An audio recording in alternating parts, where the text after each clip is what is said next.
Tanganku gemetar hebat mencengkeram struk berlian yang kutemukan di saku jas suamiku. Padahal, demi rumah impian kami, aku rela kelaparan dan menambal sepatu kerjaku dengan karet gelang. Aku pikir kami sedang berjuang bersama, tapi ternyata selama ini dia. Sebelum ceritanya dimulai, silahkan tulis di kolom komentar dari daerah mana saja teman-teman yang menonton cerita ini. Jangan lupa like dan subscribe agar channel ini bisa semakin berkembang dan bisa mempersembahkan cerita yang lebih menarik lagi. Alarm ponsel Sarah berbunyi tepat pukul 4.30 pagi. Suaranya bukan melodi yang menenangkan, melainkan bunyi bep standar yang tajam, pilihan default pabrik karena Sarah tidak ingin membuang kuota data untuk mengunduh nada dering baru. Ia bangun dengan gerakan otomatis yang sudah terprogram selama 5 tahun terakhir. Di sebelahnya, Bagas masih mendengkur halus, selimut tebal menutupi tubuhnya hingga dagu. Sarah menatap suaminya sejenak. Wajah Bagas terlihat damai, wajah seorang pria yang menurut Sarah sedang berjuang keras membangun bisnis startup logistik yang tak kunjung pecah telur. Demi masa depan kita, Mas, bisik Sarah lirih, seolah mantra itu bisa memberinya energi untuk memulai hari. Sarah beranjak ke dapur. Lantai keramik terasa dingin di telapak kakinya yang tidak beralas, sandal rumahnya sudah putus minggu lalu dan ia belum menganggarkan dana untuk membelinya lagi. Di dapur yang sempit itu, ritual penghematan dimulai. Ia menyeduh kopi sachet, bukan merek terkenal, melainkan merek curah yang ia beli kiloan di pasar grosir. Rasanya sedikit asam dan sepat, jauh dari kopi latte seharga 50.000 yang biasa diminum rekan-rekan kerjanya di kawasan SCBD. Untuk sarapan dan bekal makan siang, menu hari ini sama dengan 3 hari sebelumnya, roti tawar dengan selai kacang tipis-tipis. Sarah menghitung dalam kepalanya, 1 bungkus roti tawar 12.000, bisa untuk 4 hari. Selai kacang 30.000, tahan sebulan. Biaya makan per hari, kurang dari 5.000 rupiah. Ia tersenyum puas. Ada kepuasan neurotik setiap kali ia berhasil menekan pengeluaran. Sebagai seorang auditor senior di sebuah firma akuntansi ternama, gaji Sarah sebenarnya menyentuh angka 2 digit yang sangat sehat, bahkan mendekati angka 3 di bulan-bulan bonus. Namun, jika melihat penampilannya, orang akan mengira ia adalah staf magang yang sedang kesulitan keuangan. "Sar, kamu nggak mau ikut patungan beli gift buat Mbak Ratna yang mau resign?" tanya Dina, rekan kerjanya, saat jam istirahat siang nanti. Sarah sudah bisa membayangkan percakapan itu. Ia akan menolak lagi. Ia akan dianggap pelit lagi. Tapi Sarah tidak peduli. Pukul 6, Sarah sudah siap berangkat. Ia mengenakan kemeja putih yang kerahnya sudah mulai menipis karena terlalu sering disikat, dipadukan dengan celana bahan hitam yang warnanya mulai memudar menjadi abu-abu. Ia mencium pipi Bagas sekilas tanpa membangunkannya. Bagas bilang ia baru ada meeting jam 10 nanti, jadi ia butuh istirahat lebih. Perjalanan menuju kantor adalah medan perang tersendiri. Sarah memilih naik KRL dilanjut ojek online yang ia pesan menggunakan kode promo. Jika promo tidak berlaku, ia akan berjalan kaki sejauh 1 kilometer dari stasiun ke kantornya. Hari ini, promo habis. Sarah berjalan kaki di bawah matahari Jakarta yang mulai menyengat, keringat mulai membasahi punggung kemejanya. Sesampainya di kubikel, notifikasi ponselnya berbunyi. Pesan dari Bagas. "Bagas, sayang, maaf ganggu kerja. Klien minta dijamu di restoran agak bagus nanti siang. Cash flow bisnis lagi macet, invoice belum cair. Bisa transfer 2 juta dulu? Nanti kalau invoice cair aku ganti." Sarah menghela napas. Ini kali ketiga bulan ini. Tapi ia tahu, bisnis logistik memang butuh entertain klien. Dengan cekatan, jari-jarinya menari di layar ponsel. Ia memindahkan dana dari rekening pribadinya ke rekening Bagas. "Sarah, sudah ya, Mas. Semangat meetingnya. Jangan lupa struknya disimpan buat pencatatan. Bagas, makasih istriku yang paling pengertian. Love you. Kamu jangan lupa makan, jangan irit-irit banget." Sarah membaca pesan itu dengan hati hangat. Bagas peduli padanya. Pengorbanan ini sepadan, pikirnya. Sarah kemudian membuka kotak bekalnya, 2 lembar roti tawar yang sudah agak gepeng. Di sekelilingnya, rekan-rekannya memesan rich bowl daging wagyu dan es kopi susu kekinian. Aroma daging panggang memenuhi ruangan ber-AC itu, bertarung dengan aroma selai kacang Sarah yang sederhana. Sarah mengunyah rotinya sambil membuka aplikasi mobile banking. Ia menatap saldo tabungan utamanya, rekening, rumah impian. Angkanya sudah cukup besar, cukup untuk uang muka rumah di klaster elit di pinggiran Jakarta Selatan. Sedikit lagi, mungkin 2 tahun lagi, ia bisa membeli rumah itu secara tunai. Tahan, Sarah, gumamnya pada diri sendiri. Tahan segala keinginan. Roti ini rasanya seperti masa depan. Minggu itu adalah minggu yang berat bagi Sarah. Audit akhir tahun untuk klien besar memaksanya pulang larut malam setiap hari. Tubuhnya lelah, tapi otaknya terus berputar menghitung angka, mencari selisih, dan memastikan kepatuhan.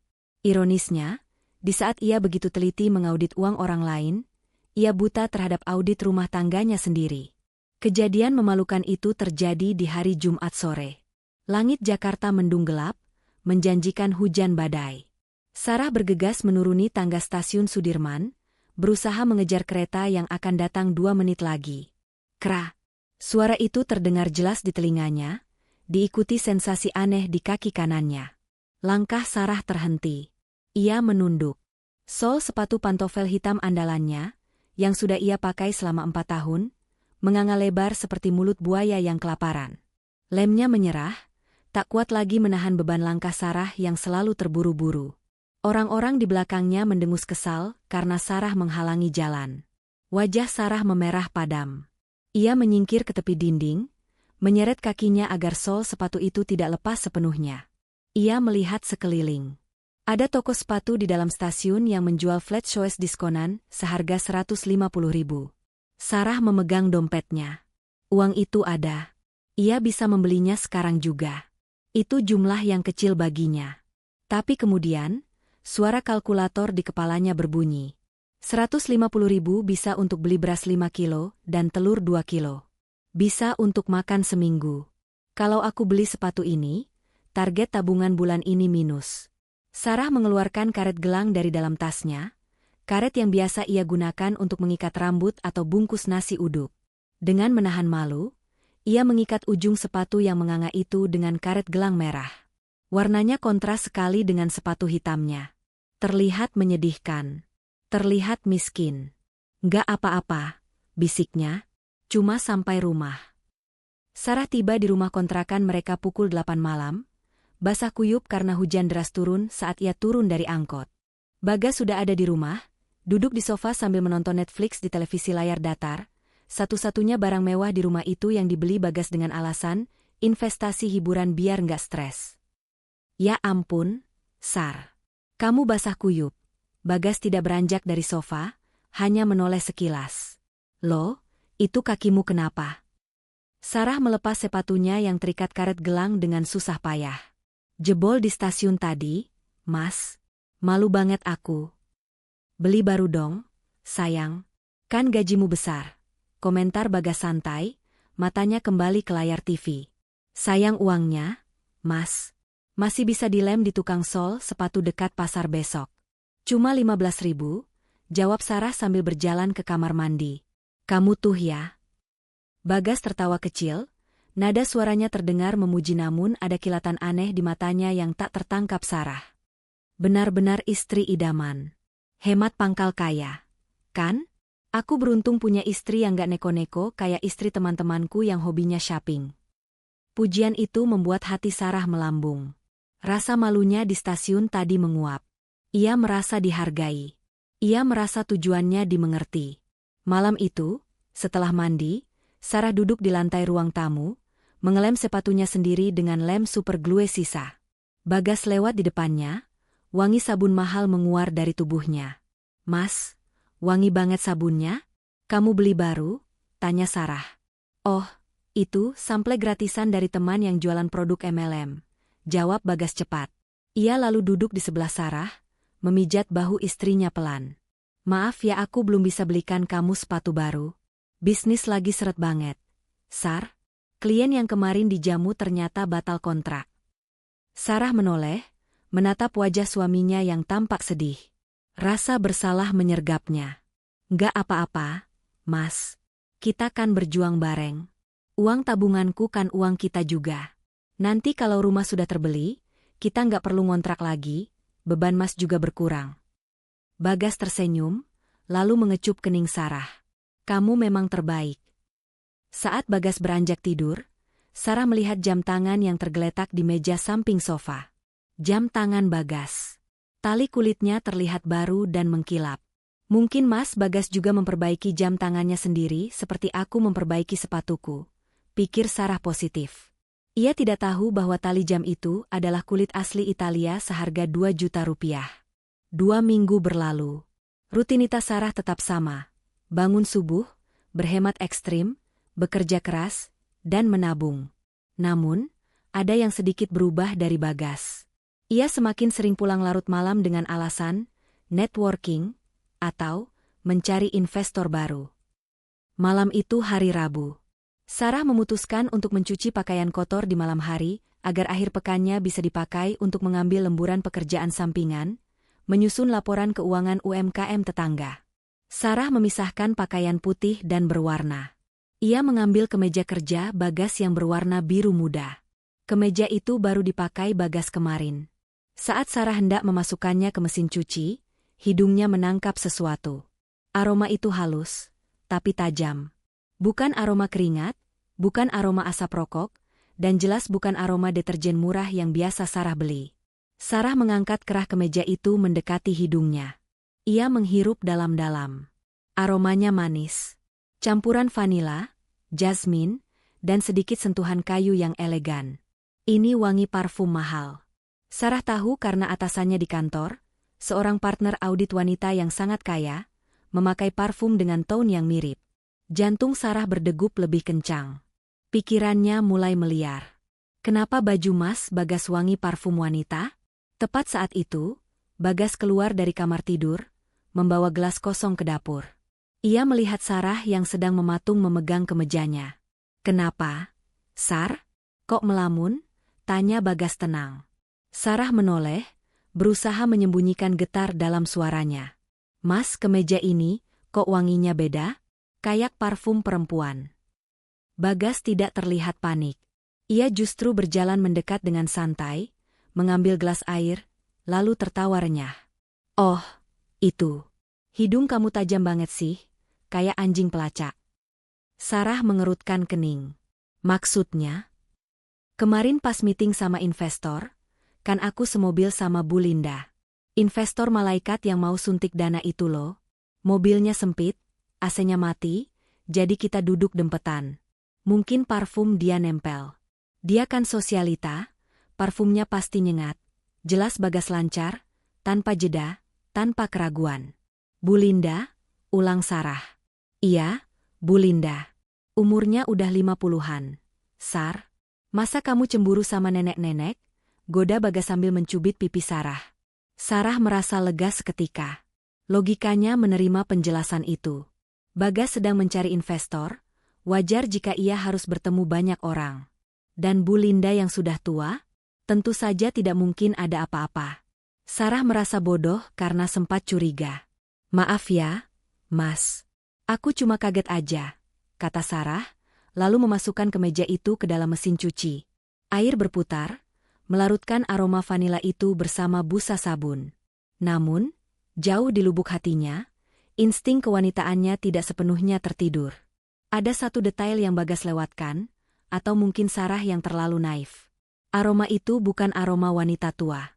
Itu aroma yang playful, menggoda, aroma seorang wanita muda yang ingin diperhatikan. Tapi Sarah memilih untuk menenggelamkan insting itu demi kedamaian rumah tangganya. Besok aku butuh uang bensin lagi ya, Sar. Sekalian buat servis mobil. Remnya agak blong, bahaya, kata Bagas dari ruang tengah. Iya, Mas. Nanti aku transfer 1,5 juta cukup. 2 juta aja, biar aman. Nanti kembaliannya aku beliin martabak kesukaanmu. Oke, jawab Sarah. Malam itu, Sarah tidur memunggungi Bagas. Di dalam gelap, ia bertanya-tanya, apakah Bu Linda benar-benar ada? Atau itu hanya nama fiktif untuk menutupi nama lain? Tanggal 24 Oktober. Tanggal yang dilingkari merah di kalender meja Sarah di kantor. Hari ulang tahun pernikahan mereka yang kelima. 5 tahun. Setengah dekade mereka bersama. Sarah merasa ini adalah pencapaian. Di tahun kelima ini, tabungan mereka sudah mencapai 70% dari target harga rumah. Hari ini, Sarah melakukan sesuatu yang jarang ia lakukan. Ia pulang tenggo alias tepat waktu pukul 5 sore. Ia mampir ke pasar modern, membeli ayam kampung utuh, santan kelapa asli, dan bumbu-bumbu segar. Ia akan memasak opor ayam spesial resep ibunya, makanan favorit Bagas. Sarah juga mampir ke toko kue. Ia menatap deretan cake coklat yang menggoda seharga 300.000. Ia menelan ludah. Mahal sekali. Akhirnya, ia membeli slice cake kecil seharga 25.000 dan satu lilin angka 5. Cukup untuk simbolis, pikirnya. Sampai di rumah, Sarah memasak dengan penuh semangat. Aroma serai dan daun jeruk memenuhi rumah kontrakan yang sederhana itu, mengusir bau apek yang kadang muncul dari dinding lembab. Ia menata meja makan, mengeluarkan piring keramik, bagus, yang hanya dipakai setahun sekali. Pukul 7 malam. Makanan sudah siap. Sarah mandi, berdandan sedikit, memakai lipstik nude yang sudah hampir habis dan menyisir rambutnya rapi. Ia duduk di meja makan, menunggu. Pukul 8 malam. Belum ada kabar. Sarah mengirim pesan WhatsApp. Mas, pulang jam berapa? Aku masak enak nih. Happy anniversary. Centang 1. Ponsel Bagas mati atau tidak ada sinyal. Pukul 9 malam. Opor ayam mulai dingin. Lemak santan mulai membeku di permukaan. Sarah memanaskannya kembali. Hatinya mulai gelisah. Mungkin dia menyiapkan kejutan, hibur Sarah. Mungkin dia tiba-tiba muncul bawa bunga. Pukul 10 malam. Sarah mulai mengantuk. Perutnya lapar, tapi ia bersikeras menunggu suaminya. Pukul 11.30. Terdengar suara mobil berhenti di depan pagar, diikuti suara pintu dibanting pelan. Langkah kaki berat mendekat. Pintu terbuka. Bagas masuk dengan wajah kusut. Kemejanya sedikit berantakan. Ia tidak membawa bunga. Tidak membawa kado. Tidak membawa senyum. Sarah berdiri, senyumnya sedikit memudar tapi ia berusaha tetap ceria. Mas, selamat hari pernikahan. Bagas menatap Sarah seolah ia melihat hantu, lalu menepuk jidatnya. Astaga. Hari ini tanggal 24 ya? Hati Sarah mencelos. Jatuh ke dasar perut. Kamu lupa? Bagas menghela napas panjang, melepaskan dasinya dengan kasar. Maaf, Sar. Sumpah aku lupa.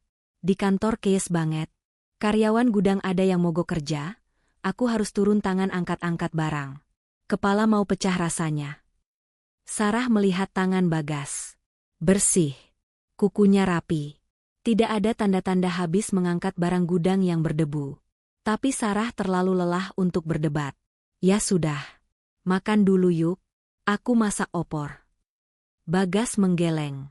Aku udah makan nasi kotak tadi bareng anak-anak gudang. Kenyang banget. Aku mau langsung tidur aja. Capek. Bagas berjalan melewati meja makan yang sudah ditata rapi itu, tanpa melirik sedikit pun pada slice cake kecil, dengan lilin angka 5 yang belum dinyalakan. Ia masuk ke kamar, meninggalkan Sarah sendirian di ruang makan. Sarah berdiri kaku. Matanya terasa panas. Air mata yang ditahannya sejak tadi akhirnya luruh satu persatu. Ia menatap opor ayam yang sudah dingin kembali. Selamat ulang tahun pernikahan, Sarah, bisiknya pada diri sendiri. Malam itu, Sarah makan sendirian. Ia memakan opor itu dengan lahap bukan karena lapar, tapi karena marah. Ia marah pada situasi, marah pada lupanya Bagas, tapi anehnya, ia belum bisa marah pada suaminya. Dia lelah bekerja, batin Sarah membenarkan. Dia lupa karena stres memikirkan masa depan kami. Saat Sarah masuk ke kamar tidur sejam kemudian, Bagas sudah mendengkur. Di atas nakas, ponsel Bagas menyala sekilas. Sebuah notifikasi masuk. Sarah melirik. Aplikasi ojek online, terima kasih telah melakukan perjalanan ke Grand Indonesia Mall. Sarah mengerutkan kening.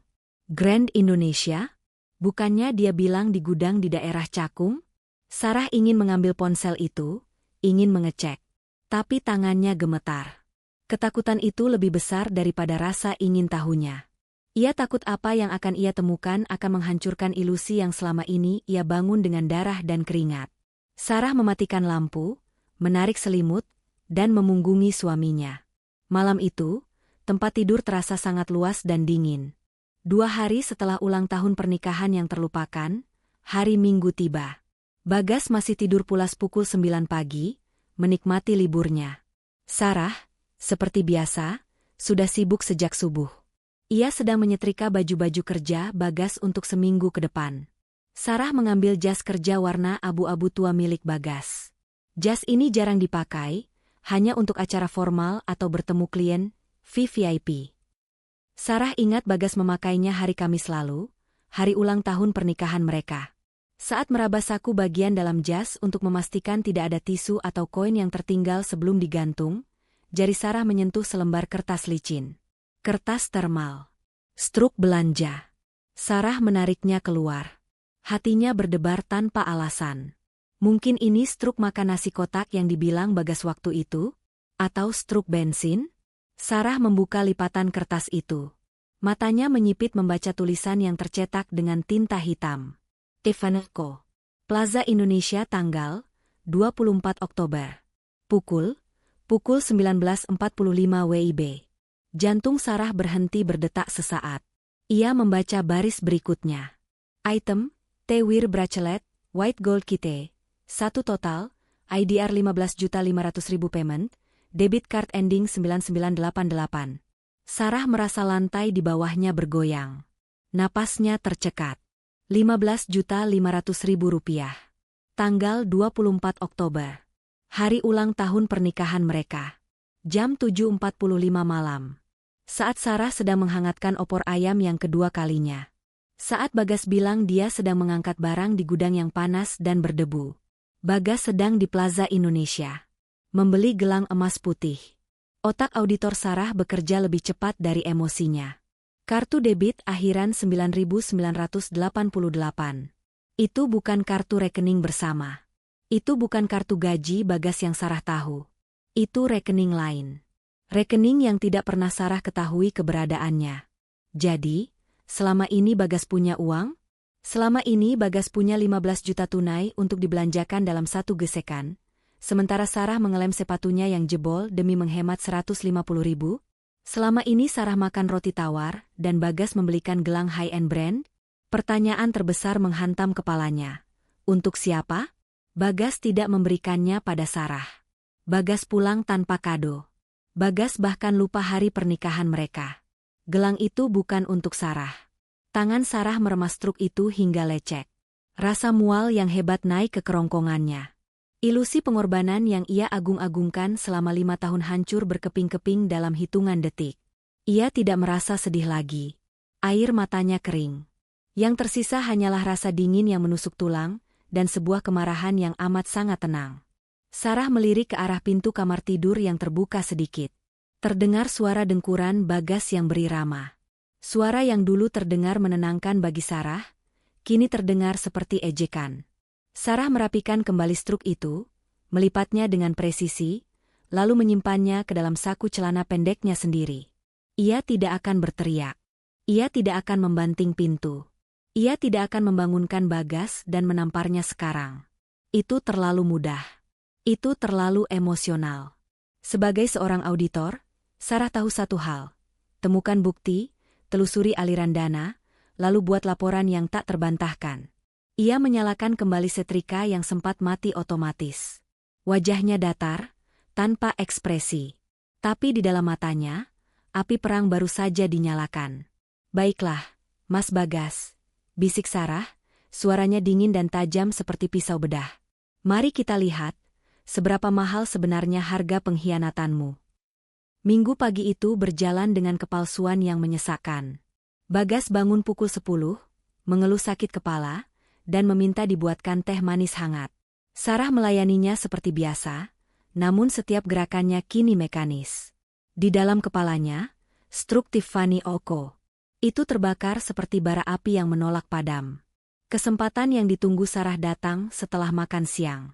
Bagas pamit ingin tidur siang lagi, beralasan badannya meriang karena Kerja keras, semalam.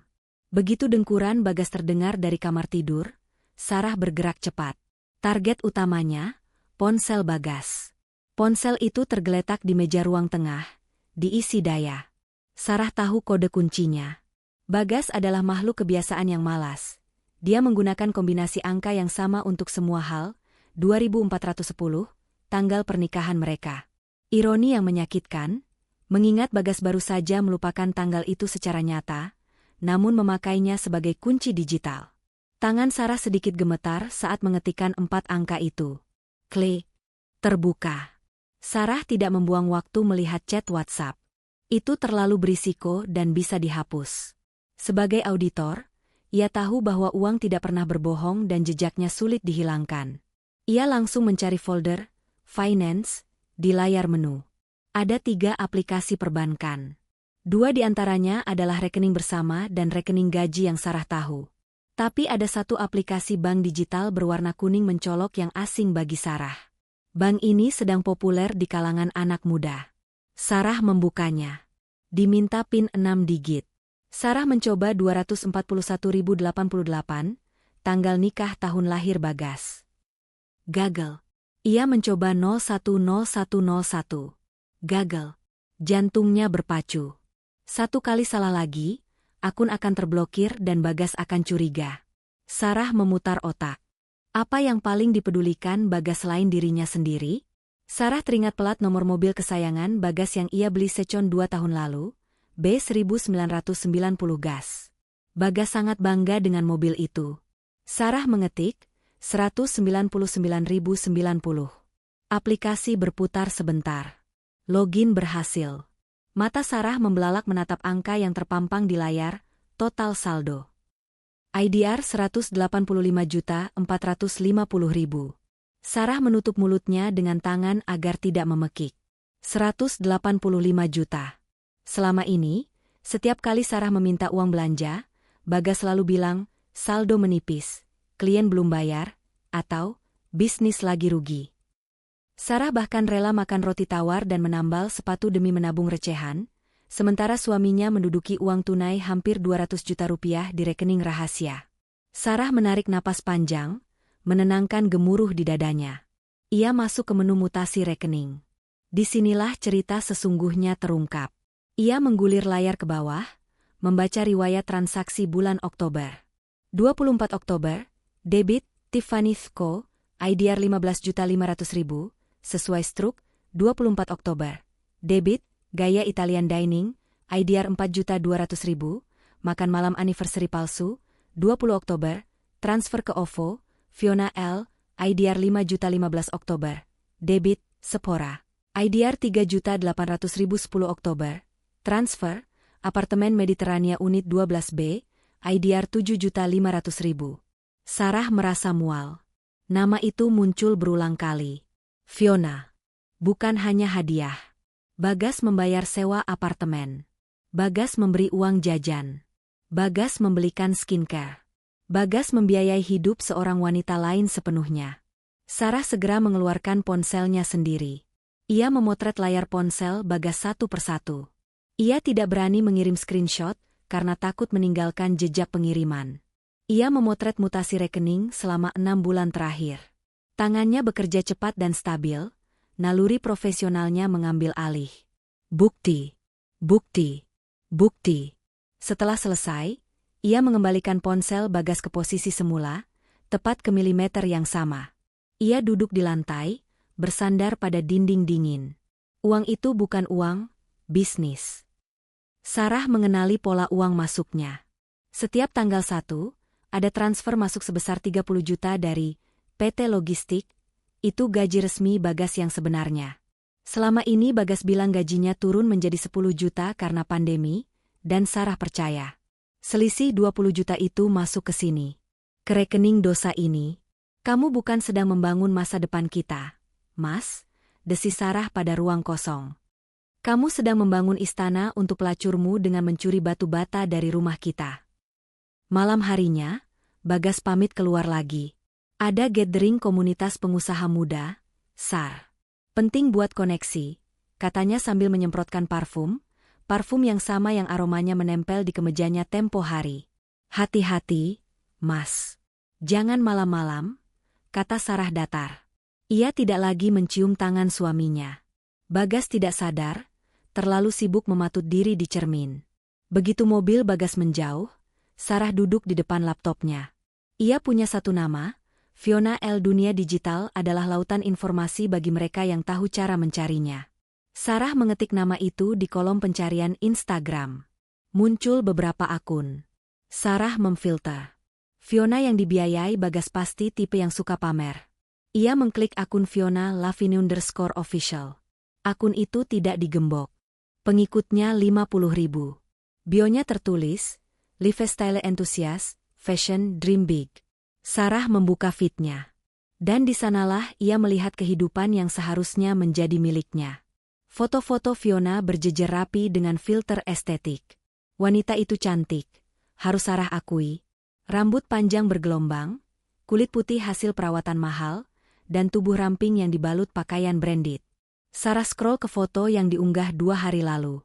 Di foto itu, Fiona sedang memegang gelas wine di sebuah restoran mewah dengan pemandangan bundaran High.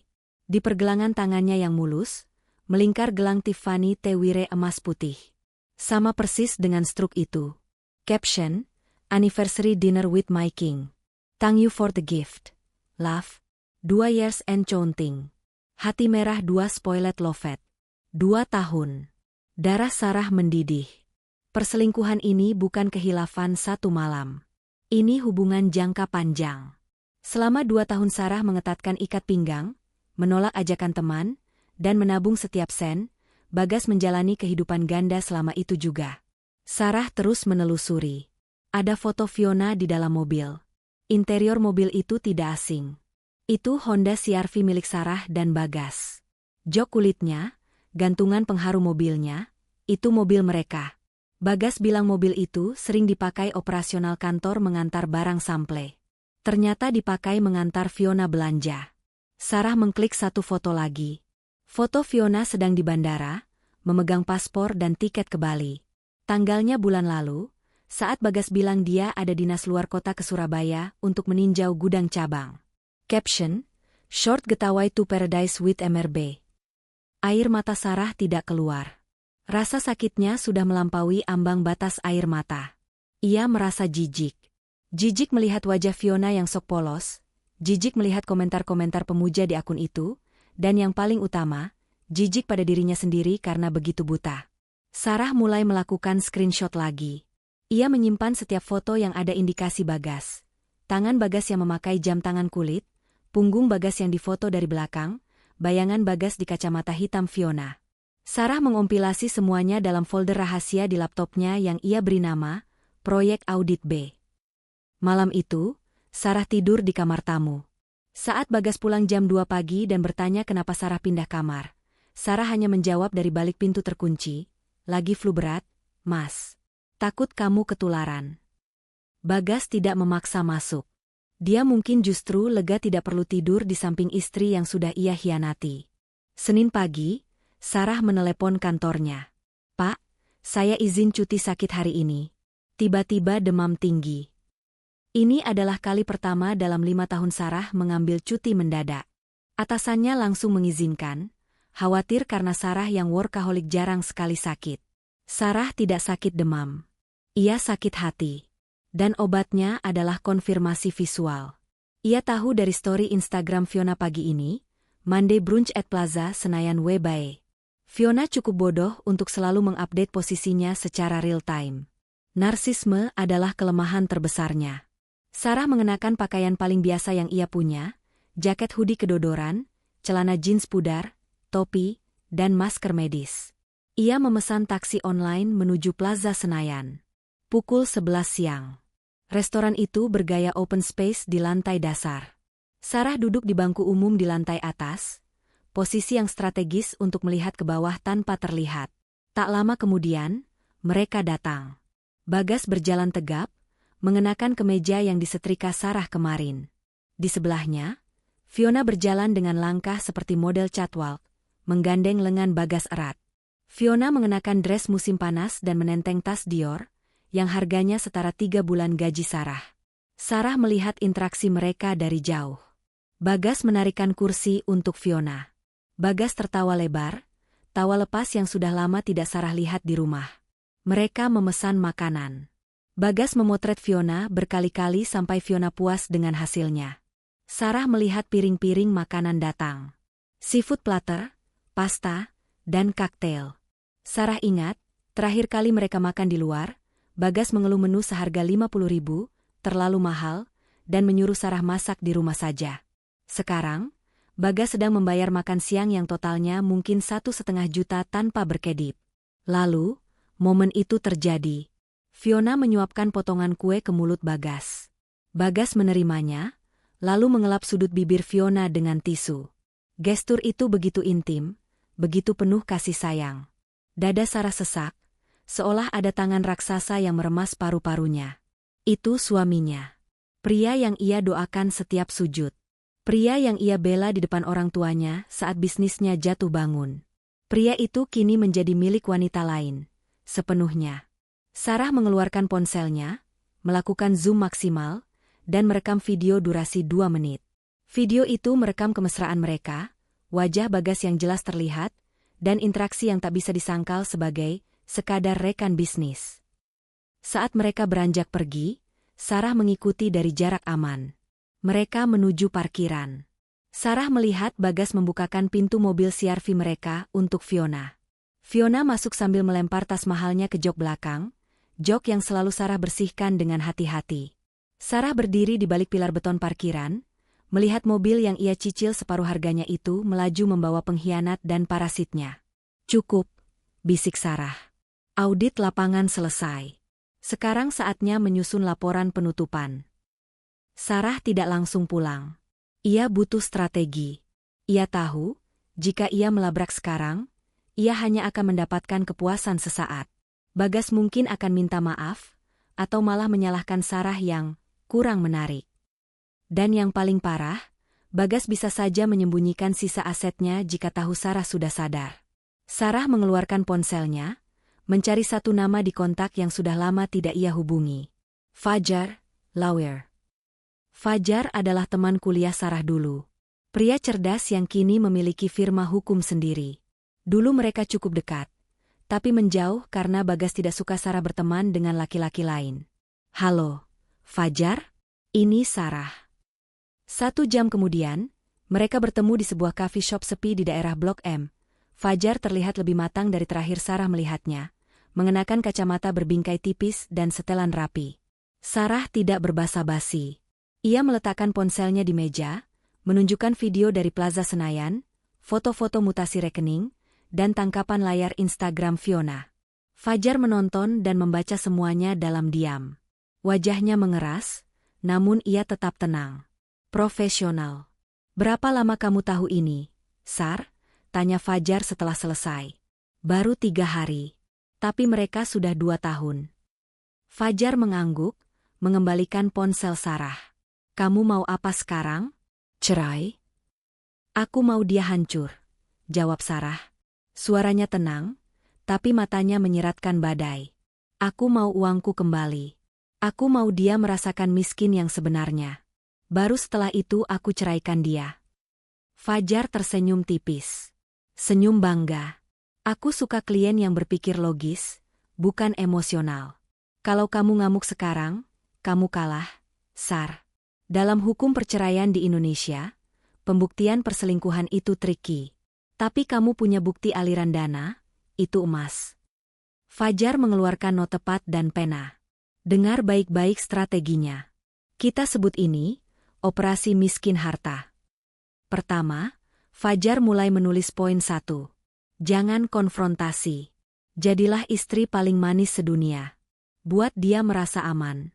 Penjahat yang merasa aman akan semakin ceroboh. Kedua, amankan aset. Rumah kontrakan tidak masalah. Mobil itu atas nama siapa? Atas nama Bagas, tapi leasingnya potong rekeningku dulu di awal, baru oper kredit, jawab Sarah. Bahaya. Itu bisa jadi harta gono gini yang dibagi 2. Kita harus cari cara agar dia melepaskan aset-aset cair sebelum gugatan masuk. Kamu bilang dia punya 180 juta di rekening rahasia? Kita harus kuras itu. Caranya?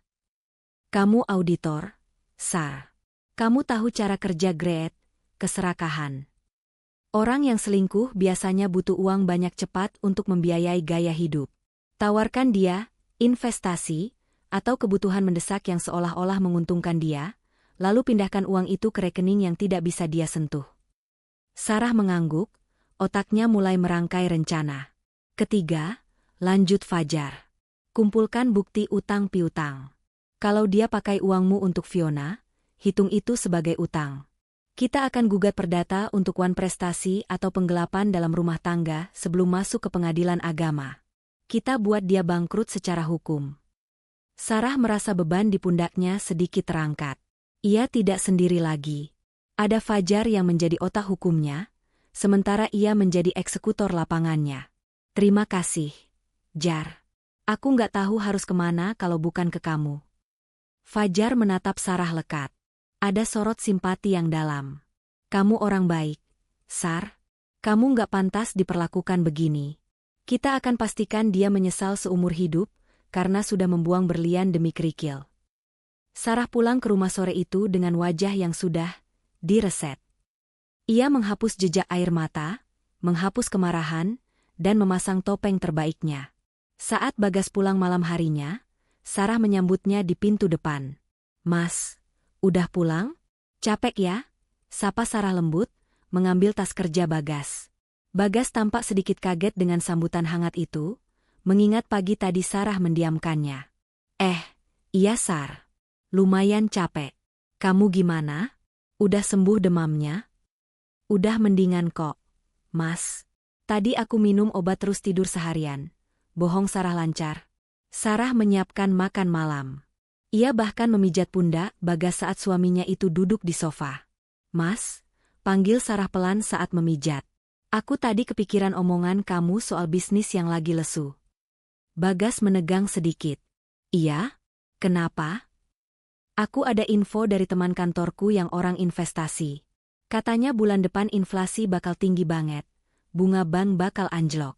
Teman-temanku pada mindahin uang cash mereka ke deposito berjangka prioritas di bank tempatku kerja. Bunganya spesial buat karyawan, 7% per tahun, dijamin aman. Mata Bagas sedikit berbinar mendengar kata, bunga tinggi, tapi dia masih waspada. Terus? Aku rencananya mau mindahin tabungan rumah kita ke situ semua biar berkembang lebih cepat. Sayang kalau cuma diem di rekening biasa. Nah, kuota karyawan itu minimal penempatan 500 juta. Uang kita kan baru 300-an. Mas ada uang dingin nggak? Atau mungkin uang perusahaan yang nganggur sebentar? Kalau kita bisa genapin 500 juta, bunganya lumayan banget loh Mas buat nambah beli perabot rumah nanti. Ini adalah jebakan pertama.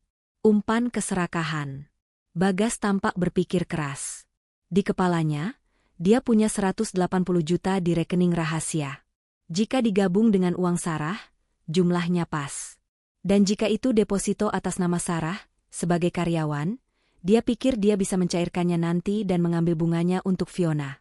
Bagas tidak tahu bahwa deposito yang Sarah maksud akan dikunci dengan klausul khusus. Menarik juga ide kamu, Sar.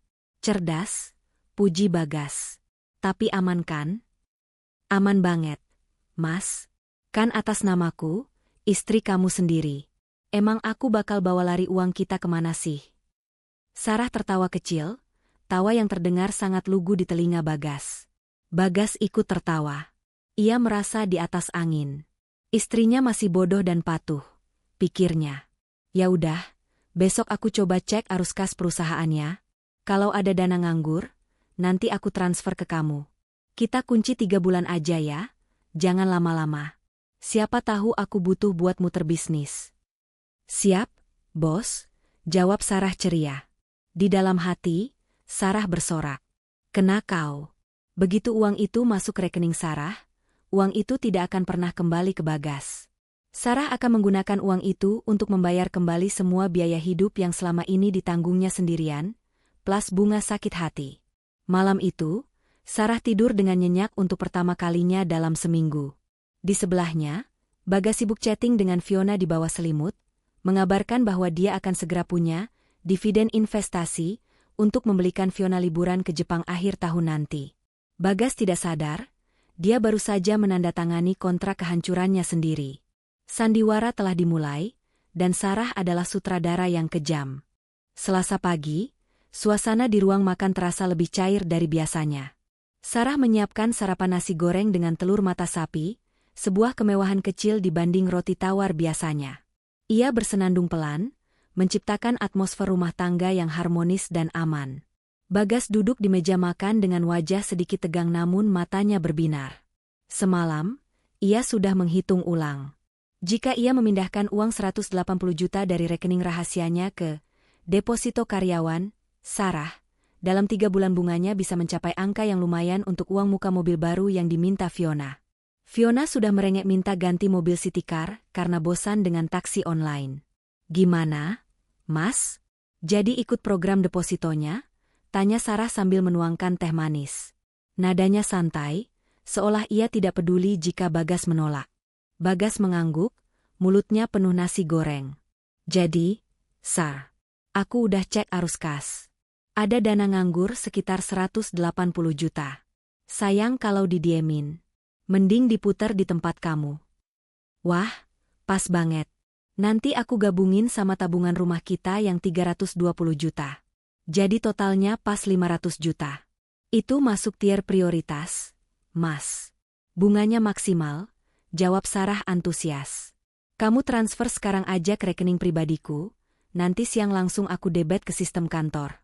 Soalnya kuotanya tutup jam 12 siang. Bagas mengeluarkan ponselnya. Ada keraguan sekilas di jarinya. Itu uang jaring pengamannya. Uang bersenang-senangnya. Tapi, keserakahan adalah penipu ulung. Bagas berpikir ia sedang berinvestasi cerdas menggunakan akun orang dalam istrinya. Ia tidak pernah berpikir bahwa Sarah, istri yang rela mengelem sepatu jebol demi hemat, punya nyali untuk menipunya.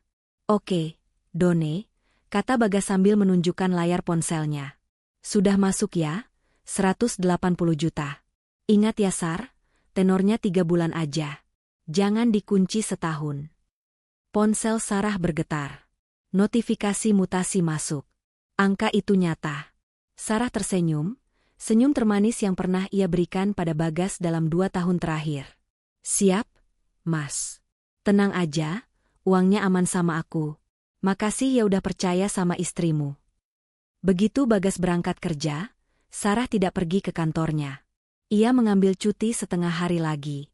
Ia duduk di ruang tamu, membuka laptopnya, dan segera memindahkan dana total 500 juta itu, 320 juta uang tabungan rumah dan 180 juta uang Bagas, ke sebuah instrumen surat berharga negara, SBN, bertenor 2 tahun yang baru saja rilis. Rekening SBN itu terdaftar atas nama Sarah pribadi, tanpa joint account. Sifatnya non-tradable di pasar sekunder untuk 2 tahun pertama. Artinya, uang itu terkunci mati. Tidak ada yang bisa mencairkannya, bahkan Sarah sekalipun, sebelum jatuh tempo. Sarah menatap layar laptopnya yang menampilkan status, transaksi berhasil.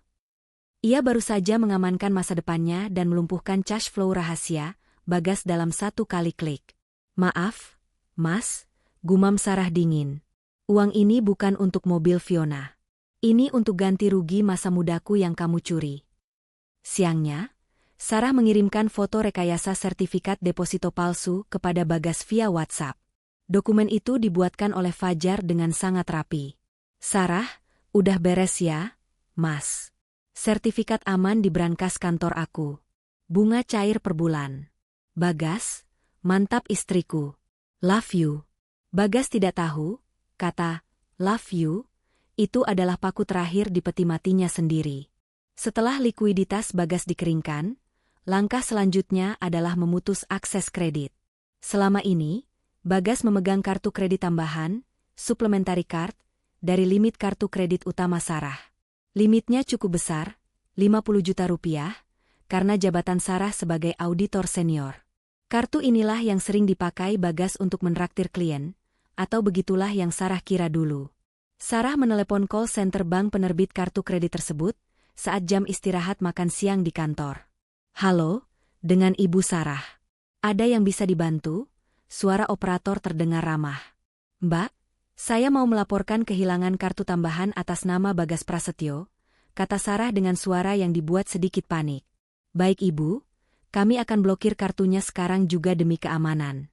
Apakah Ibu ingin diterbitkan kartu pengganti? Tidak usah dulu, Mbak. Suami saya orangnya teledor, takut hilang lagi. Cukup diblokir permanen saja yang lama. Oh ya? Sekalian tolong ubah alamat penagihan billing statement saya dari alamat rumah ke alamat kantor saya saja ya.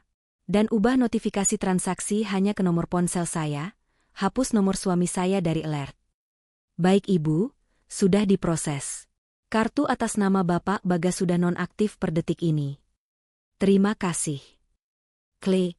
Sambungan terputus. Langkah ini krusial. Dengan memblokir kartu tanpa menerbitkan baru, Bagas tidak akan bisa menggesek apapun. Dengan mengubah alamat tagihan dan notifikasi, Bagas tidak akan tahu bahwa kartunya diblokir sampai ia mencoba menggunakannya. Ia tidak akan menerima SMS alert gagal transaksi. Sarah tidak berhenti di situ. Ia mulai mengubah semua password layanan digital yang mereka bagi bersama. Netflix, Spotify, hingga akun e-commerce yang sering dipakai belanja bulanan. Sore itu, di kantornya, Sarah membuka akun e-commerce tersebut. Ia melihat riwayat pembelian yang belum dikirim. Ada satu pesanan tertunda di keranjang belanja Bagas, hairstyler Dison seharga 8 juta rupiah. Alamat pengirimannya ke apartemen Fiona. Statusnya, menunggu pembayaran. Sarah tertawa kecil. Ia menekan tombol cancel order. Alasan pembatalan, berubah pikiran. Lalu Sarah mengganti password akun itu dan mengaktifkan verifikasi 2 langkah ke nomor ponselnya sendiri. Bagas tidak akan bisa masuk lagi. Malamnya di rumah, Bagas sedang sibuk memencet-mencet remote TV. Wajahnya kesal. Sar, kok Netflix-nya logout sendiri sih? Aku masukin password biasa kok salah terus? Keluh Bagas. Sarah yang sedang melipat baju di sofa menjawab tanpa menoleh. Oh, iya Mas. Tadi aku dapat email ada percobaan peretasan dari Rusia. Jadi aku ganti passwordnya. Belum sempet aku kasih tahu kamu. Nanti deh aku masukin loginnya di TV. Ya udah buruan, aku mau nonton film action nih. Iya, sabar. Aku selesain lipat baju dulu. Sarah sengaja memperlambat gerakannya. Ia menikmati melihat Bagas yang tidak berdaya bahkan untuk hal sepele seperti menonton TV. Bagas yang dulu terlihat gagah dan berkuasa, kini perlahan dikerdilkan menjadi suami yang bahkan tidak punya kendali atas hiburan malamnya. Hari Kamis. Bom waktu yang ditanam Sarah akhirnya meledak. Bukan di rumah, tapi di sebuah klinik kecantikan elit di kawasan Kemang. Fiona baru saja selesai melakukan perawatan full body treatment dan suntik vitamin yang totalnya mencapai 7,5 juta rupiah. Ia merasa segar, kulitnya bersinar. Dengan percaya diri, ia berjalan ke kasir, mengeluarkan kartu kredit berwarna platinum, kartu tambahan milik Bagas yang ia pinjam dengan alasan darurat. Silakan, Kak Fiona, katanya pada resepsionis dengan gaya angkuh. Resepsionis menggesek kartu itu di mesin EDC. Hening sejenak. Mesin berbunyi, bep-bep. Maaf Kak, kartunya declinet, kata resepsionis sopan. Fiona mengerutkan kening. Coba lagi. Mungkin chipnya kotor. Limitnya masih banyak kok itu. Resepsionis mencoba lagi. Beep-beep. Tetap tidak bisa, Kak. Keterangannya call is swear. Mungkin diblokir dari banknya. Antrean di belakang Fiona mulai panjang. Ada 2 sosialita lain yang menunggu dengan tatapan menilai. Wajah Fiona memerah. Rasa malunya mulai menjalar. Sebentar ya, Fiona menjauh sedikit, lalu menelepon Bagas. Di kantornya, Bagas sedang rapat saat ponselnya bergetar. Nama, Mai Fei, muncul di layar. Ia merejek panggilan itu. Rapat sedang serius. Ponsel bergetar lagi. Dan lagi. Bagas akhirnya izin ke toilet. Halo, Yang? Aku lagi rapat nih, bisik Bagas. Bagas, kamu gimana sih? Kartu kamu ditolak. Aku lagi di klinik. Malu banget diliatin orang. Katanya limitnya 50 juta, suara Fiona melengking di ujung telepon. Bagas bingung. Masa sih? Harusnya bisa. Aku nggak pernah pakai kok bulan ini. Nggak bisa, kata orang kasirnya disuruh telpon bank. Buruan transfer tunai aja ke rekening klinik sekarang. Aku nggak bisa keluar kalau nggak bayar. Oke. Berapa? 7.500.000. Bagas menelan ludah. 7,5? Yang, mahal banget. Kamu pelit amat sih? Katanya mau aku cantik? Buruan transfer. Bagas membuka aplikasi bank digitalnya, rekening rahasianya. Lalu ia ingat. Saldonya tinggal 5 juta. Sisanya, 180 juta, sudah ia transfer ke Sarah untuk deposito. Keringat dingin mengucur di dahi Bagas. Ia tidak punya uang cash. Gaji resminya di rekening satu lagi dipegang Sarah untuk operasional rumah. Kartu kredit utamanya diblokir, padahal itu kartu tambahan Sarah. Yang saldo m-banking aku lagi gangguan. Error system. Kamu ada dana talangan dulu nggak? Nanti aku ganti. Bagas berbohong, suaranya gemetar. Apa? Kamu gila ya? Aku kan nggak bawa dompet cash. Dompetku di mobil. Fiona berteriak. Yang, gesek kartu kamu dulu. Nanti malam aku ganti. Sumpah. Fiona mematikan telepon dengan kasar. Bagas menatap pantulan wajahnya di cermin toilet kantor. Pucat. Ia baru sadar betapa rapuhnya kondisi keuangannya tanpa uang Sarah. Sore harinya, Bagas pulang dengan wajah kusut. Fiona mengirim pesan panjang lebar berisi makian dan ancaman putus jika Bagas tidak segera membelikan tas Gucci sebagai permintaan maaf atas insiden memalukan tadi. Saat makan malam, Bagas mencoba memancing Sarah. Sar, deposito yang kemarin bunganya bisa diambil di depan nggak ya? Atau ditarik sebagian gitu? Sarah, yang sedang mengunyah ayam goreng, menatap Bagas polos. Loh, nggak bisa dong mas. Kan dikunci sistem. Kalau ditarik sebelum jatuh tempo, kena denda penalti 20% dari pokok. Rugi banget. Emang kenapa? Mas butuh uang? Bagas terdiam. Jika ia bilang butuh uang, Sarah akan tanya untuk apa. Ia tidak bisa bilang untuk ganti uang klinik Fiona. Enggak, cuma nanya aja.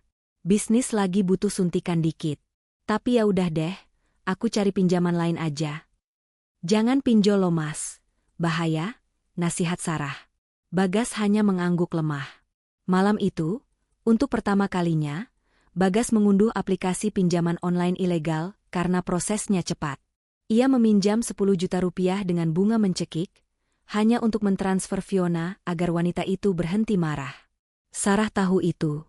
Notifikasi instalasi aplikasi baru muncul di email pemulihan, Bagas yang juga terhubung ke ponsel Sarah.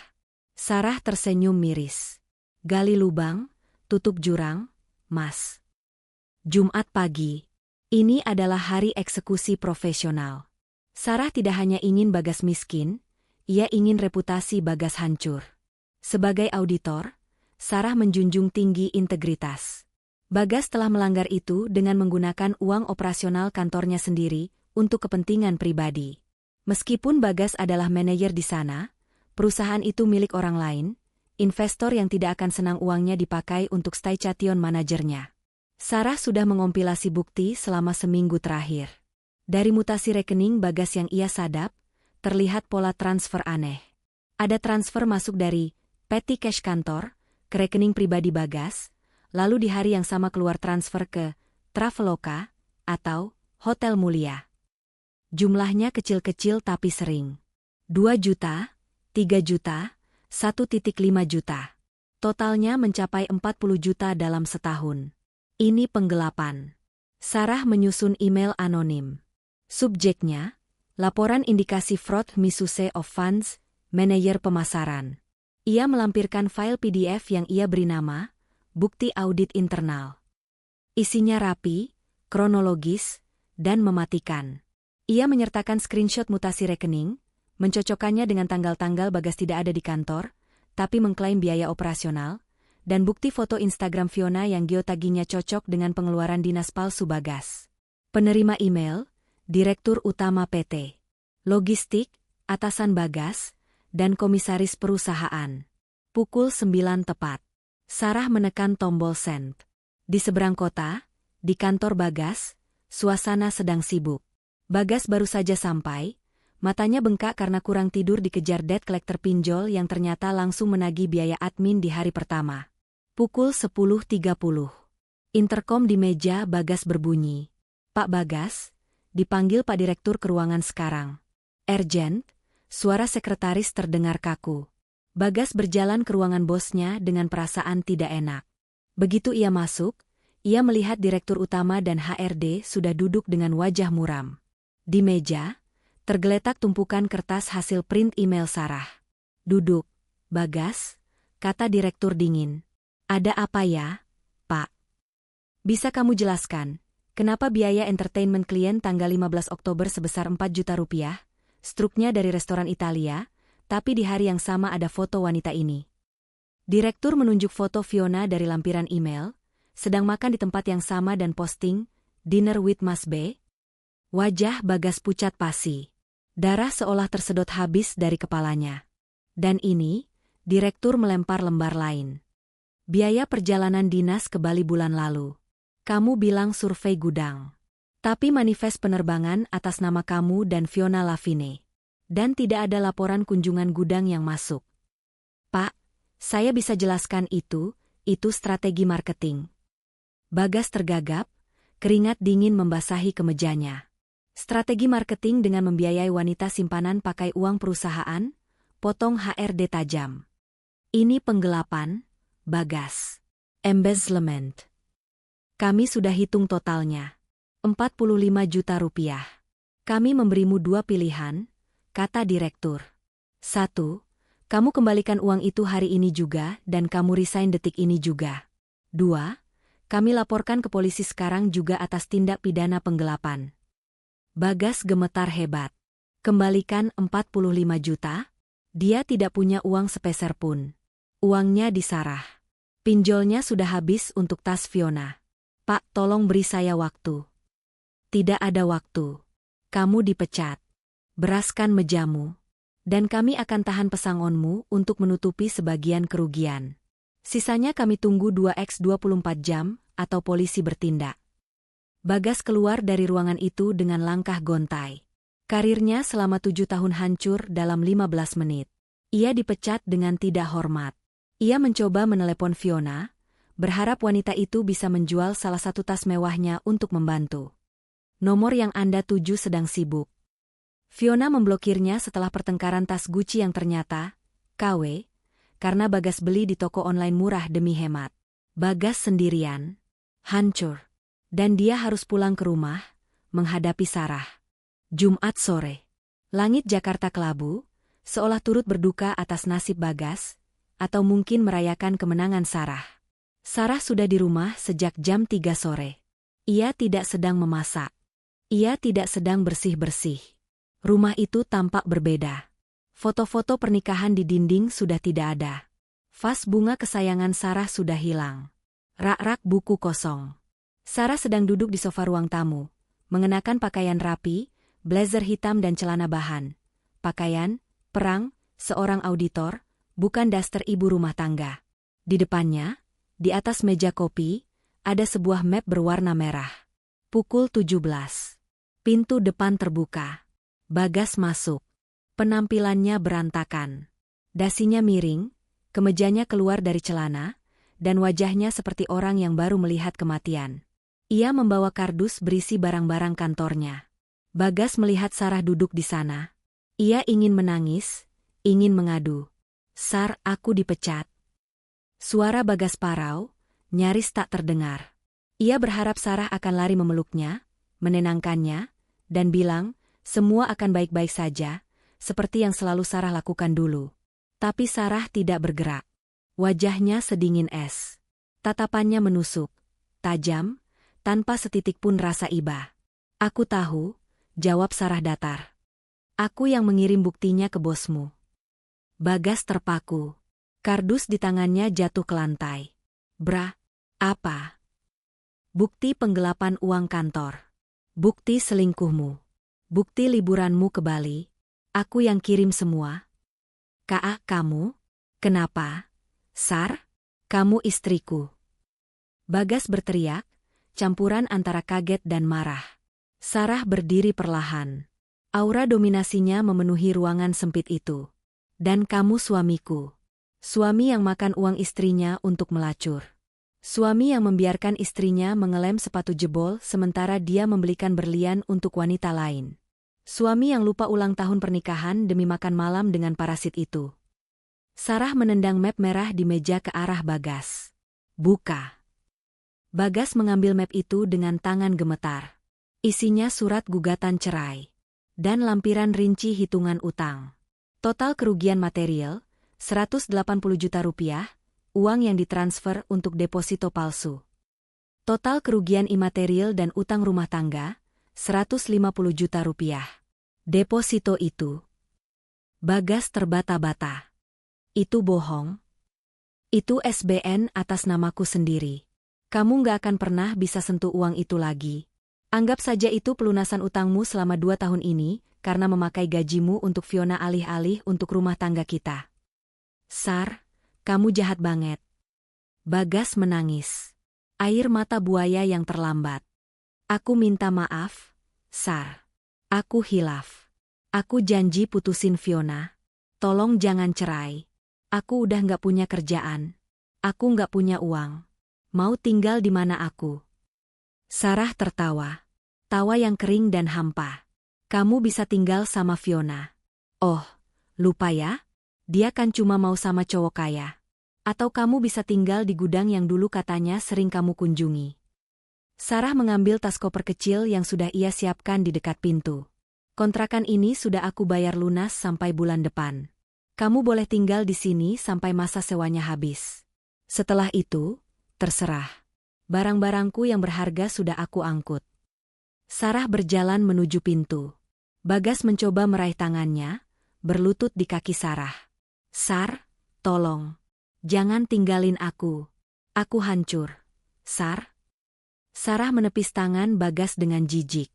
Ia menatap suaminya yang berlutut itu, pria yang dulu ia anggap imam, kini tak lebih dari sampah. Kamu sudah hancur sejak pertama kali kamu berpikir bisa membodohiku, Mas. Nikmati kemiskinanmu. Itu hasil karyamu sendiri. Sarah melangkah keluar pintu, menuju taksi yang sudah menunggunya. Ia tidak menoleh ke belakang, tidak sedetik pun. Di belakangnya, terdengar raungan tangis Bagas yang memecah kesunyian sore itu. Serangan senyap itu telah berakhir. Sarah menang telak. Dan Bagas, kini sendirian di ruang tamu yang kosong, baru menyadari bahwa ia telah menukar berlian abadi dengan kaca murahan yang kini pecah melukainya. Malam itu hujan turun dengan deras, seolah langit Jakarta sedang menumpahkan seluruh kemarahannya.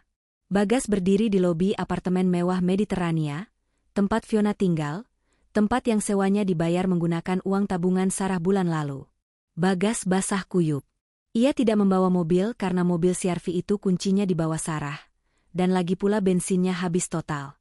Ia datang dengan taksi online terakhir yang dibayar menggunakan sisa saldo dompet digitalnya yang tinggal 50.000 perak. Di tangannya, hanya ada satu tas jinjing berisi pakaian ganti seadanya. Ia menekan bel intercom unit 12B. Siapa? Suara Fiona terdengar dari speaker. Malas-malasan. Yang, ini aku. Bagas. Tolong buka pintunya.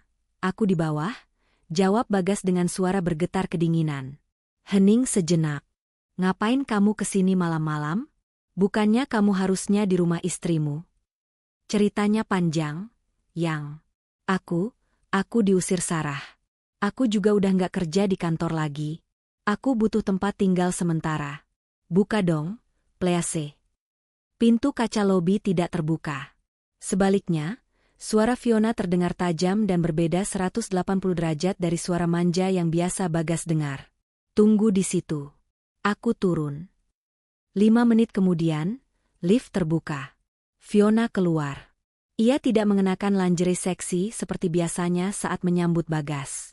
Ia mengenakan piyama sutra dan masker wajah, menatap Bagas dari ujung kaki ke ujung kepala dengan tatapan jijik. Kamu bilang kamu diusir? Dan gak kerja lagi? Tanya Fiona tanpa basa-basi. Bagas mencoba tersenyum, melangkah maju hendak memeluk. Iya, Yang. Sarah tahu semuanya. Dia licik banget. Hartaku dibekukan sama dia. Tapi tenang aja, aku bakal bangkit lagi. Kita bisa mulai dari awal. Aku bisa numpang di sini dulu kan seminggu 2 minggu? Fiona mundur selangkah, menepis tangan Bagas. Numpang? Di sini? Kamu pikir ini panti sosial? Bagas tertegun. Loh? Kan sewa apartemen ini aku yang bayar bulan lalu, Fiona. Uangku juga. Itu kan bulan lalu? Itu hadiah kamu buat aku. Selesai transaksinya, Fiona melipat tangan di dada. Denger ya, Bagas. Aku sama kamu itu karena kamu fun. Kamu royal. Kamu bisa biayain gaya hidupku. Kalau kamu sekarang gelandangan, nggak punya kerjaan, dikejar utang sorry aja nih. Need not apply. Fiona. Bagas membentak, rasa sakit hatinya meledak. Aku udah korbanin semuanya buat kamu. Aku cerai sama istriku, aku korupsi uang kantor, semua demi menuhin gaya hidup kamu. Tega kamu ngomong gitu? Fiona tertawa sinis. Tawa yang menusuk telinga. Siapa suruh kamu bego? Istri kamu yang setia aja kamu hianatin. Apalagi aku yang cuma simpanan? Kamu pikir aku bakal setia nemenin kamu makan nasi kecap? Wake up, Bagas. Cinderella aja butuh sepatu kaca, bukan sepatu butut kayak yang kamu pakai sekarang. Fiona memberi isyarat pada 2 orang security yang berdiri di dekat resepsionis. Pak, tolong usir orang ini. Dia mengganggu kenyamanan saya. Kalau dia maksa masuk, panggil polisi. Baik, Bu Fiona, jawab security bertubuh kekar itu, mulai mendekati Bagas. Fiona, tunggu. Kamu nggak bisa giniin aku. Bagas meronta saat lengannya ditarik security. Aku cinta sama kamu, Enam. Cinta nggak bisa buat bayar maintenance fee apartemen, Mas, ucap Fiona dingin, lalu berbalik badan dan masuk kembali ke lift tanpa menoleh sedikit pun. Bagas diseret keluar dari lobi, dilempar ke trotoar yang basah oleh hujan. Ia jatuh terduduk di atas genangan air kotor. Tas pakaiannya dilempar menyusul, mendarat di lumpur. Di bawah guyuran hujan, Bagas meraung. Bukan karena cinta yang hilang, tapi karena menyadari kebodohannya yang absolut. Ia telah membuang berlian, Sarah yang mau menemaninya saat susah, yang rela menambal sepatu demi masa depan, demi memungut pecahan beling tajam yang baru saja melukainya hingga ke tulang. Malam itu, Bagas tidur di emperan toko swalayan 24 jam, memeluk tasnya, kedinginan dan kelaparan. Bayangan opor ayam hangat buatan Sarah yang ia abaikan saat anniversary terus menghantuinya seperti mimpi buruk yang tak berujung. 3 bulan kemudian. Pengadilan Agama Jakarta Selatan. Hari ini adalah sidang putusan perceraian mereka. Lorong pengadilan dipenuhi pasangan-pasangan yang menunggu antrean dengan wajah suram, tapi tidak ada yang lebih kontras daripada pasangan Sarah dan Bagas. Sarah datang didampingi Fajar. Sarah terlihat mahal. Ia mengenakan blazer berwarna krem yang membalut tubuhnya dengan pas, rambutnya dipotong pendek model bob yang segar, dan wajahnya glowing terawat. Bukan karena perawatan jutaan seperti Fiona, tapi karena beban batinnya sudah hilang. Ia mengenakan sepatu hak tinggi baru, sepatu yang nyaman, kokoh, dan tidak direkatkan dengan karet gelang. Sementara Bagas duduk di bangku seberang sendirian. Penampilannya menyedihkan. Badannya kurus kering, wajahnya kusam dan berjerawat karena stres. Ia memakai kemeja batik lamanya yang sudah pudar warnanya. Tanpa pengacara. Ia tidak punya uang untuk menyewa satupun. Saat sidang dimulai, Fajar mempresentasikan bukti-bukti dengan ketenangan seorang pembunuh berdarah dingin. Yang Mulia Hakim, Fajar membuka suara baritonnya. Tergugat, Saudara Bagas, terbukti melakukan pelanggaran berat terhadap komitmen pernikahan melalui perzinahan berulang dan penelantaran ekonomi. Fajar menayangkan slide bukti di layar proyektor kecil yang dibawa timnya. Slide 1. Mutasi rekening Bagas yang mentransfer uang ke Fiona versus mutasi rekening Sarah yang membayar listrik dan air. Slide 2. Foto Bagas dan Fiona di Bali saat Bagas izin dinas luar kota. Slide 3. Bukti pemecatan Bagas dari perusahaan karena kasus penggelapan. Hakim Ketua, seorang pria parubaya berkacamata tebal, menatap Bagas dengan pandangan merendahkan. Saudara tergugat, apakah Anda menyangkal bukti-bukti ini? Bagas menunduk, suaranya serak dan pelan. Tidak, Yang Mulia. Baik. Terkait tuntutan harta Gonogini, lanjut Hakim. Fajar menyela sopan. Izin, Yang Mulia. Klien kami memiliki bukti perjanjian prainvestasi bahwa dana sebesar 500 juta rupiah yang ada di instrumen SBN adalah murni hasil tabungan klien kami dan hibah sukarela dari tergugat yang ditransfer secara sadar sebagai modal investasi.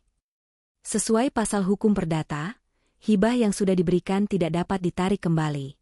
Selain itu, tergugat meninggalkan utang kartu kredit dan pinjaman online atas nama pribadi yang tidak ada sangkut pautnya dengan kebutuhan rumah tangga.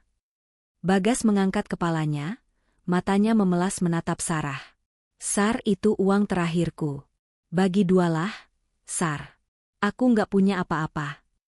Sarah menatap Bagas. Dulu, tatapan itu penuh cinta. Sekarang, tatapan itu seperti menatap orang asing di hal tebus. Bagas, Sarah berbicara di depan mic, tenang namun tegas. Uang 180 juta yang kamu transfer itu, anggap saja itu biaya sewa karena kamu sudah menumpang hidup, makan, dan dilayani olehku selama 2 tahun kamu berselingkuh. Jasa seorang istri itu mahal, dan kamu tidak pernah membayarnya. Kamu malah membayarkannya ke wanita lain. Jadi, kita impas. Hakim mengetuk palu. Mengabulkan gugatan penggugat sepenuhnya. Menjatuhkan talak 1 bain sughra. Hak asuh harta jatuh ke tangan penggugat sesuai bukti kepemilikan. Beban utang pribadi menjadi tanggung jawab masing-masing individu. To, to, to. Suara palu itu adalah suara terindah yang pernah didengar Sarah. Ia resmi menjadi janda. Janda kaya, bebas, dan bermartabat. Saat keluar dari ruang sidang, Bagas mencoba mengejar Sarah. Sar, tunggu. Terus aku gimana? Aku dikejar debt collector. Aku nggak bisa makan. Fajar melangkah maju, menghalangi Bagas dengan tubuh tegapnya. Maaf, Pak Bagas. Mantan istri Anda tidak punya kewajiban menafkahi laki-laki dewasa yang sehat walafiat. Saran saya, cari kerja. Kuli panggul di pasar induk masih buka lowongan. Itu lebih terhormat daripada mengemis pada wanita yang Anda sakiti. Sarah tidak menoleh. Ia terus berjalan menuju mobil barunya yang terparkir di halaman. Sinar matahari menerpa wajahnya, hangat dan menjanjikan. Kehidupan Bagas berubah menjadi neraka duniawi. Karena namanya masuk daftar hitam, blacklist, bay-checking akibat gagal bayar kartu kredit dan pinjol, serta namanya tercemar di industri logistik karena kasus fraud, tidak ada perusahaan bona fide yang mau mempekerjakannya. Ia berakhir tinggal di sebuah petak kos-kosan kumuh di daerah pinggiran Jakarta Timur. Ukurannya hanya 2x3 meter. Tidak ada AC, hanya kipas angin kecil yang berdebu. Kamar mandinya di luar, berbagi dengan 10 penghuni lain. Bau selokan menguap setiap sore. Setiap pagi, Bagas terbangun bukan karena alarm, tapi karena gedoran pintu. Bayar. Weo keluar lo. Debt collector pinjol ilegal tidak kenal ampun. Mereka menerornya setiap hari. Bagas harus menyelinap keluar lewat jendela belakang, seperti maling hanya untuk mencari makan. Pekerjaannya sekarang? Menjadi ojek pangkalan, bukan ojek online karena ia tidak punya motor dan akunnya di Banet. Ia menyewa motor butut milik bapak kos dengan sistem setoran harian. Penghasilannya tak menentu. Kadang 50.000, kadang 20.000. Siang itu panas terik. Bagas sedang menunggu penumpang di pinggir jalan berdebu, mengenakan jaket lusuh yang sudah bau keringat. Perutnya melilit. Ia belum makan sejak kemarin sore. Ia menghitung uang di saku celananya. 7.000 rupiah. Bagas berjalan ke warteg pinggir jalan. Bu, nasi separuh, kuah sayur, sama tempe orek dikit aja. Berapa? 7.000, Mas. Bagas makan dengan lahap. Nasi yang agak keras dan tempe orek yang manis itu terasa seperti makanan ternak di dunia, karena ia sangat kelaparan. Tiba-tiba, ingatannya melayang ke masa lalu. Ia teringat Sarah. Dulu, Sarah selalu membawakan bekal nasi merah, ayam suwir, dan tumis brokoli sehat setiap pagi. Sarah bangun subuh demi memastikan gizi Bagas tercukupi. Dan apa yang Bagas lakukan? Bagas sering membuang bekal itu atau memberikannya ke OB kantor, karena ia lebih memilih makan siang di restoran mahal bersama Fiona. Ya Tuhan! Bagas tersedak nasinya sendiri. Air matanya menetes jatuh ke piring seng. Penyesalan itu datang menghantamnya seperti truk tronton. Ia teringat bagaimana ia menghina Sarah yang makan roti tawar. "Jangan irit-irit banget," katanya dulu dengan nada meremehkan. Sekarang, ia bahkan tidak sanggup membeli roti tawar yang dulu dimakan Sarah. Roti tawar itu sekarang terasa seperti kemewahan baginya.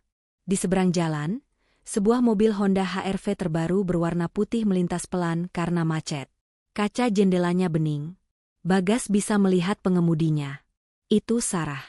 Wajahnya bersih, mengenakan kacamata hitam yang modis. Ia sedang tertawa, berbicara dengan seseorang lewat handsfree. Ia terlihat sangat bahagia. Sangat lepas. Bagas ingin berteriak memanggilnya.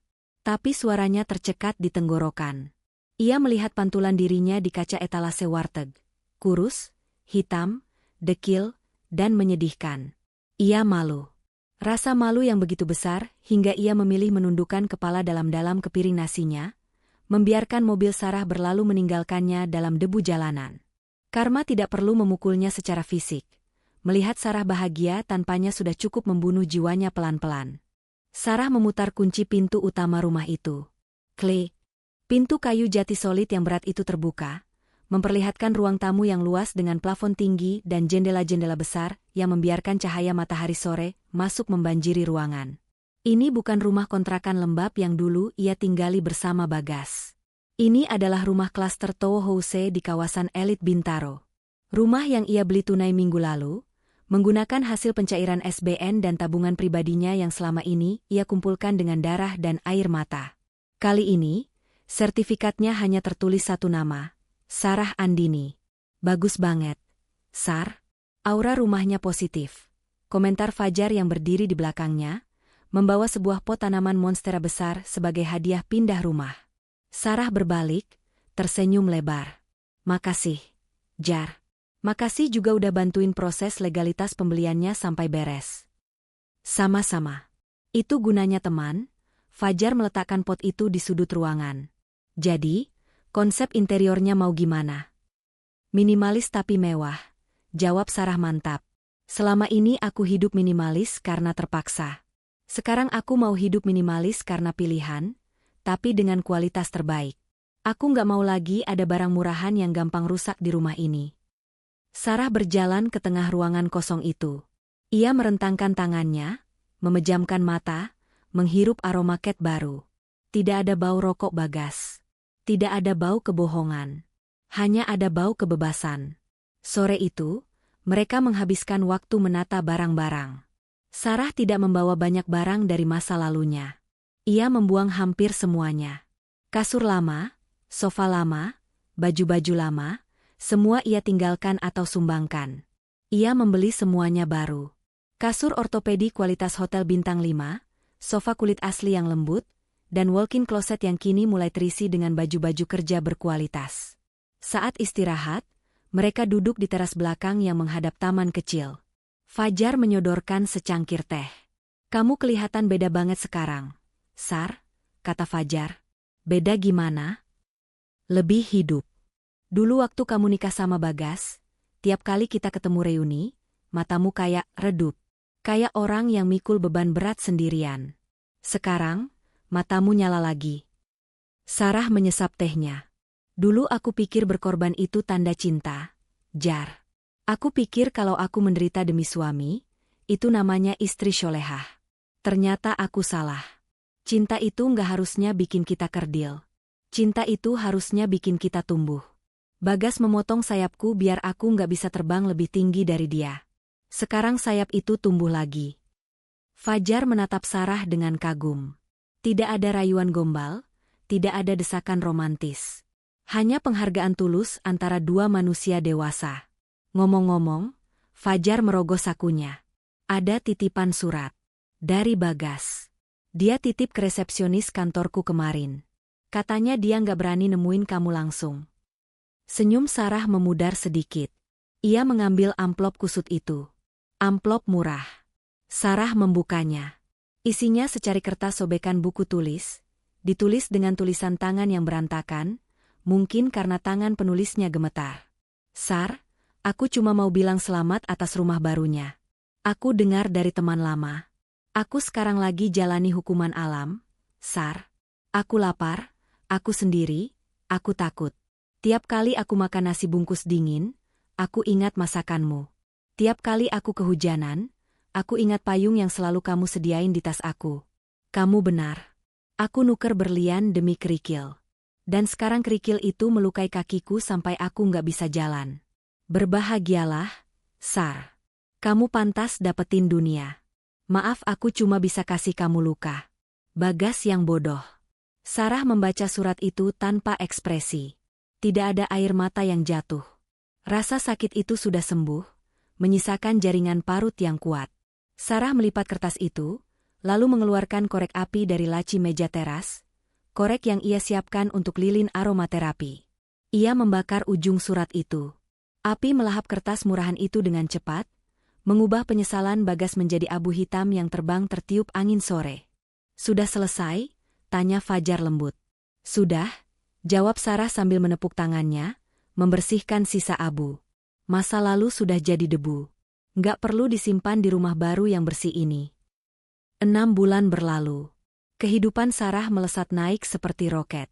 Setelah perceraian itu, fokus kerjanya menjadi tajam luar biasa. Ia dipromosikan menjadi associate partner di firmanya, posisi yang memberikan gaji dan fasilitas 2 kali lipat dari sebelumnya. Pagi ini adalah hari Minggu. Rutinitas Sarah telah berubah total. Pukul 7 pagi. Sarah tidak lagi bangun untuk mencuci baju suami atau memasak bekal hemat. Ia bangun, melakukan yoga selama 30 menit di studio mini di rumahnya, lalu mandi air hangat dengan sabun aromaterapi Jo Malone.